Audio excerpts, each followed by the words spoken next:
Ding.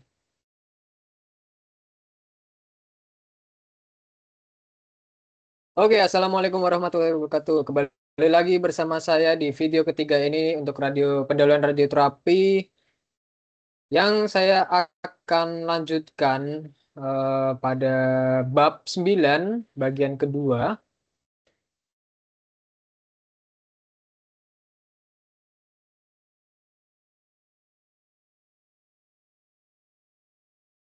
Mari ya guys, kayaknya.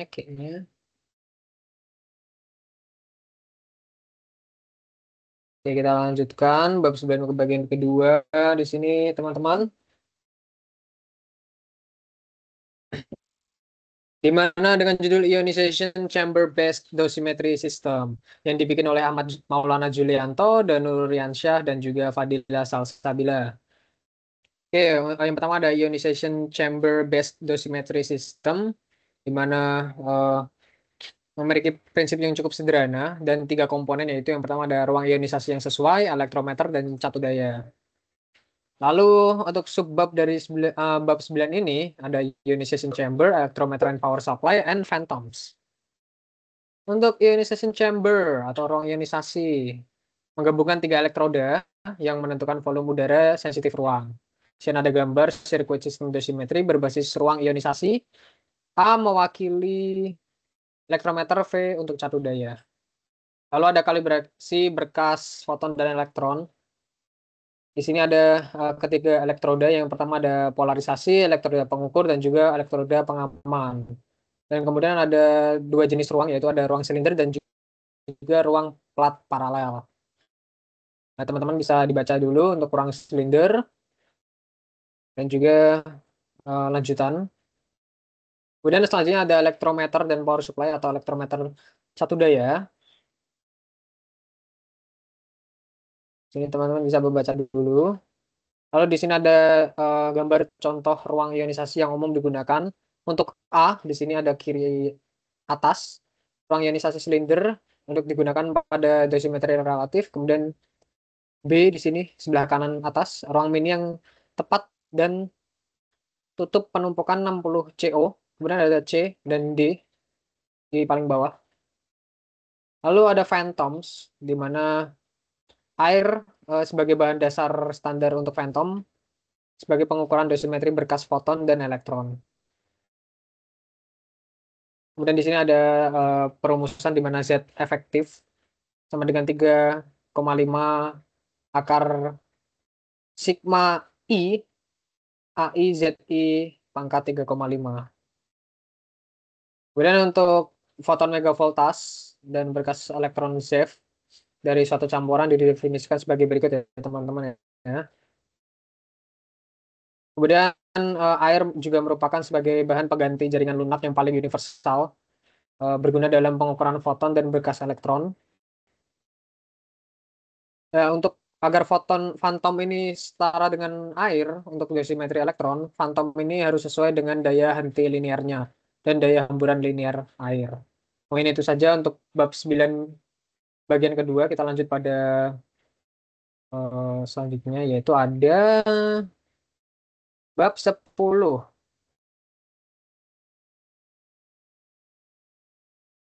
Bab 10. Bab 11, 12,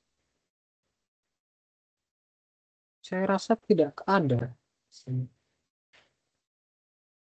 Bab 10. Kita lanjut ke bab 10.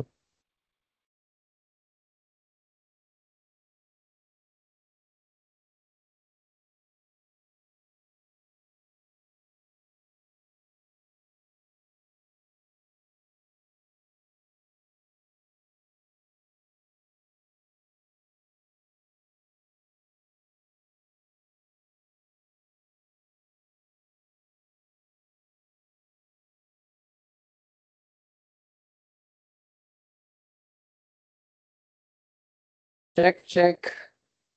Di sini agaknya jaringannya terlalu jelek, teman-teman. Nah, ini sudah ada. Kita lanjutkan bab 10 di mana uji penerimaan dan penggunaan pengukuran. Di mana eh,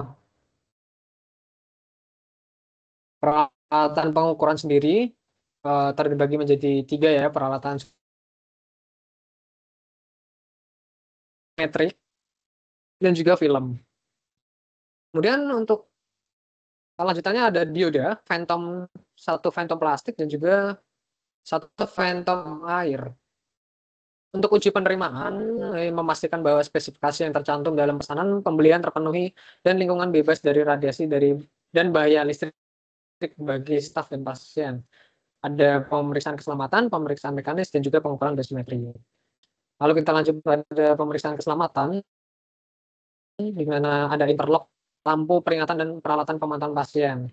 Lalu ada jenis-jenis interlock ya teman-teman. Nah, ada interlock pintu, ada berat, mutus pintu pencegahan.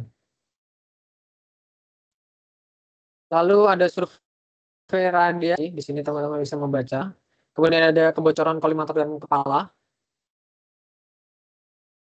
Kemudian kita lanjut pada pemeriksaan mekanis, di mana untuk pemeriksaan mekanis sendiri terdapat beberapa seperti sumbu rotasi kolimator, gerakan rahang kolimator foton, kesesuaian medan cahaya dan radiasi.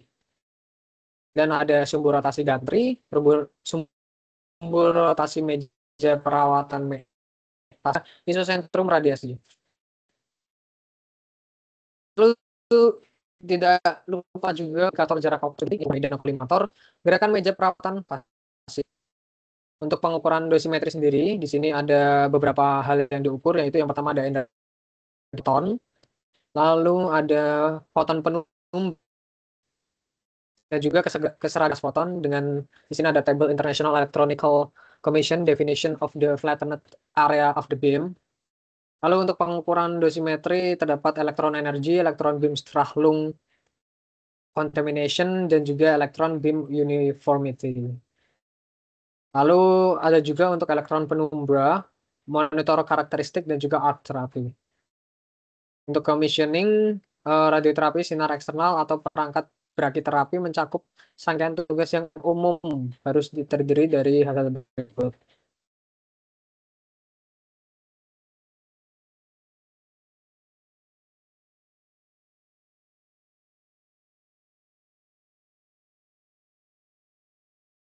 Mungkin saya lanjut, seperti memperoleh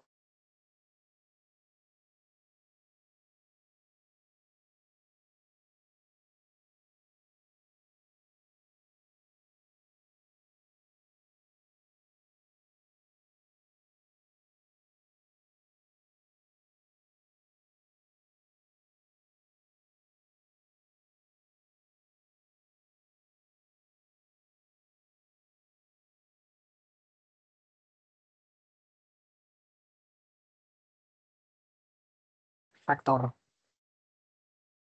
Kemudian kita juga membahas mengenai dynamic range, interest,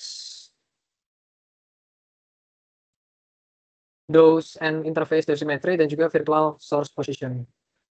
Lalu kita membahas mengenai central axis percentage dose, output factor, dan juga transfer beam profile. Dan membahas mengenai virtual source position, di mana VPS ini merupakan konsep penting dalam radioterapi yang memungkinkan perencanaan dosis yang lebih akurat dan efektif ya teman-teman ya. Ada electron beam divergent, effective source position, effective SSD, true SSD, dan juga true source position. Terima kasih, mungkin itu saja untuk bab 10. Kita lanjut pada bab terakhir, yaitu bab ke-13 ya di drive ini. Saya wonder di mana saat 11 dan 12.